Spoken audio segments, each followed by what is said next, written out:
It's time for me to step aside so that history can history can blaze its path. We do not know who will take the final steps to 1600 Pennsylvania Avenue, but what we do know is that our Democratic Party will make history.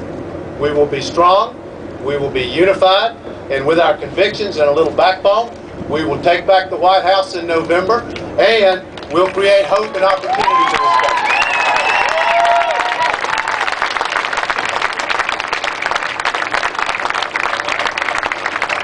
This journey of ours began right here in New Orleans. It was a December morning in the lower 9th Ward when people went to work.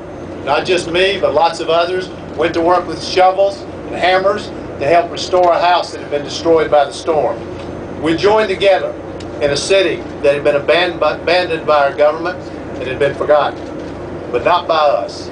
We knew that they still mourned the dead, that they were still stung by the destruction, and that they wondered when all those cement steps and all those vacant lots would once again lead to a door, to a home, and to a dream.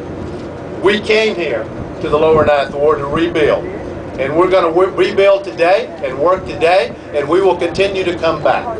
We will never forget the heartache, and will always be here to bring them hope, so that someday, one day, the trumpets will sound in Musicians Village, where we are today, play loud across Lake Pontchartrain, so the working people can come marching in, and those steps, once again, can lead to a family living out the dream in America.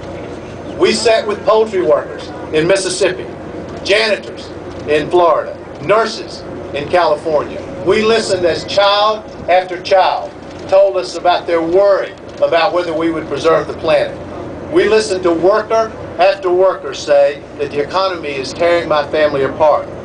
We walked the streets of Cleveland, where house after house was in foreclosure, and we said, we're better than this, and economic justice in America is our cause. And we spent a summer day in Wise, Virginia, with a man named James Lowe, who told us the story of having been born with a cleft palate. He had no health care coverage, his family couldn't afford to fix it, and finally some good Samaritan came along and paid for his cleft palate to be fixed, which allowed him to speak for the first time, but they did it when he was 50 years old.